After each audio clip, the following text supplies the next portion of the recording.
네, 안녕하세요. 복음, 사랑, 생명의 흐르는 아침 이정훈 목사입니다. 오늘 2월 2일 아침 묵상 셋업 챌린지 21번째 날입니다.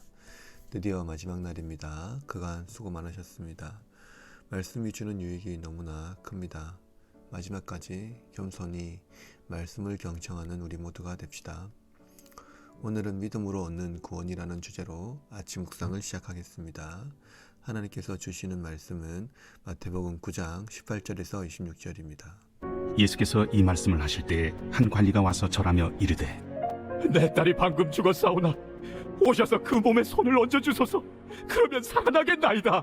예수께서 일어나 따라가시매 제자들도 가더니 12해 동안이나 혈루증으로 앓는 여자가 예수의 뒤로 와서 그 겉옷가를 만지니 이는 제 마음에 그 겉옷만 만져도 구원을 받겠다.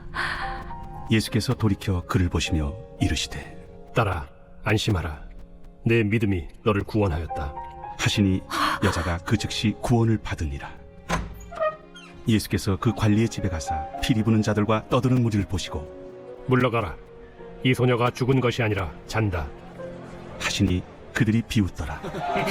무리를 내보낸 후에 예수께서 들어가사 소녀의 손을 잡으심에 일어나는지라. 그 소문이 그 온 땅에 퍼지더라. 본문은 두 가지 사건을 순서대로 진행하는 것이 아니라 한 관리의 딸의 이야기를 앞뒤로 하고 있고 중간에 12해 동안 혈루증을 앓은 여인 이야기를 기록하고 있습니다. 이 이야기는 예수님의 기적 행위와 동시에 믿음을 강조하고 있습니다. 본문의 한 관리는 마가와 누가는 회당장 야이로로 기록하고 있습니다. 야이로는 딸의 죽음을 인정하지 않고 예수님께 나아가 예수님께서 그녀를 만져주시면 다시 살아날 것이라고 고백합니다. 마가와 누가의 기록에서 야이로는 조급한 마음으로 예수님을 자기 집, 딸이 누워있는 곳으로 모셔가고 있을 때 한 혈루증에 걸린 여인이 등장합니다. 그녀는 제의적으로 부정한 몸으로 있는 여인이며 부정한 몸으로 공동체 내에 속할 수도 없을 뿐만 아니라 어떤 사람에게도 접촉해서는 안 되었습니다. 그녀는 12해 동안 혈루증에 시달렸고 이 병을 고치기 위하여 여러 가지 노력을 다했으나 실패했습니다. 이런 중에 그녀는 예수님에 대한 소식을 들었고 예수님 뒤에서 몰래 겉옷만 만져도 나을 것이라는 기대를 가지고 몰래 예수님의 겉옷을 만졌습니다. 우리는 종종 여인이 자신의 부정한 몸에도 불구하고 믿음의 행위로 구원을 얻었다고 생각합니다. 그러나 본문을 유심히 살펴보면 여인이 예수님의 겉옷을 만진 직후에 즉시로 구원을 얻은 것이 아니라 예수님께서 여인이 자신의 옷을 만진 것을 아시고 그녀를 보시고 평안을 전한 다음에 내 믿음이 너를 구원하였다고 말씀하십니다. 그리고 그 말씀 이후에 즉시로 구원을 얻었다고 기록합니다. 예수님께서 하신 말씀으로 구원을 얻은 것이지 우리의 행동 때문에 구원을 얻은 것이 아닙니다. 믿음이란 하나님의 신실하심을 믿는 것이지 나 자신에 대한 신뢰를 믿는 것이 아닙니다. 즉 예수님의 옷을 만지면 구원을 얻는다는 행동으로 구원을 얻은 것이 아니라 나의 믿음의 행동을 어여삐 보시는 하나님의 은혜로 구원을 얻은 것입니다. 이어서 예수님은 그녀를 혈루병에서 치유하시고 나서 다시 야이로의 딸을 구원하기 위하여 길을 나섭니다. 아마도 야이로는 초조한 마음으로 예수님과 함께 집으로 향했을 것입니다. 집에 향하니 이미 장례를 치르려는 사람들이 몰려와 있습니다. 장송곡이 울려 퍼지고 서로 장례 문안이 이어지고 있습니다. 그때 예수님은 그들에게 물러가라. 이 소녀가 죽은 것이 아니라 잔다 라고 말씀하십니다. 죽은 사람을 보고 잔다라고 말씀하시는 예수님에 대해 사람들의 반응은 어떨까요?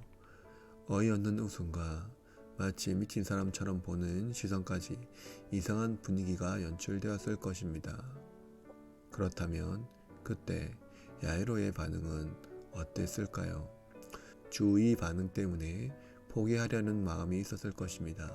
그러나 마가의 기록에 따르면 예수님은 의심하지 말고 믿기만 하라는 말씀으로 야이로의 연약한 믿음을 붙듭니다.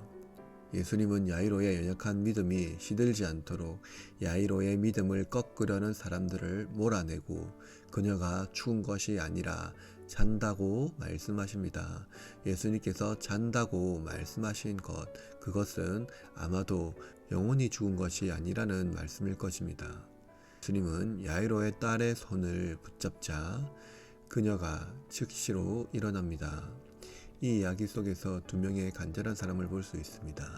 한 사람은 사랑하는 딸을 위해 예수님을 찾았고 다른 한 사람은 자신의 오랜 고통에서 벗어나기 위해 예수님께 다가갑니다. 두 사람 다 예수님을 마지막 희망으로 바라보았습니다.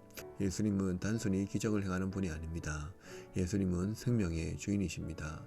혈루증을 앓던 여인에게는 치유를 넘어 자녀로 입양하셨고 죽은 소녀에게는 부활이 아닌 예수님과 함께하는 새로운 삶을 주셨습니다. 우리는 때때로 이 여인처럼 절망 속에 있을 수 있습니다. 아무리 노력해도 해결되지 않는 문제가 있고 아무리 기도해도 응답되지 않는 순간이 있습니다. 그러나 예수님께 나아가는 믿음의 손길은 결코 헛되지 않습니다. 또한 우리는 회당장 야이로처럼 사랑하는 사람을 위해 애타게 기도할 때가 있습니다. 예수님은 우리의 간구를 들으시며 때로는 우리가 기대하는 것보다 더 놀라운 방식으로 역사하십니다. 예수님은 죽은 자를 깨우시고 상한 자를 치유하시는 분입니다. 그러나 이것은 예수님께서 장차 우리를 위하여 행하실 위대한 일의 그림자에 불과합니다. 왜냐하면 혈루증 여인은 살아가면서 또 다른 질병으로 고통받을 수 있고 야이로의 딸은 결국 다시 죽게 된다는 사실은 없어지지 않기 때문입니다. 그러나 예수님은 우리를 위하여 부활하셔서 완전한 생명을 주신다는 것입니다. 우리가 생각하는 모든 문제는 예수님 안에서만 해결된다는 것을 잊지 않아야 합니다. 예수님만이 우리의 생명의 주인이시기 때문입니다. 예수님을 의지할 때 비로소 참된 생명을 얻고 자유를 누릴 수 있습니다.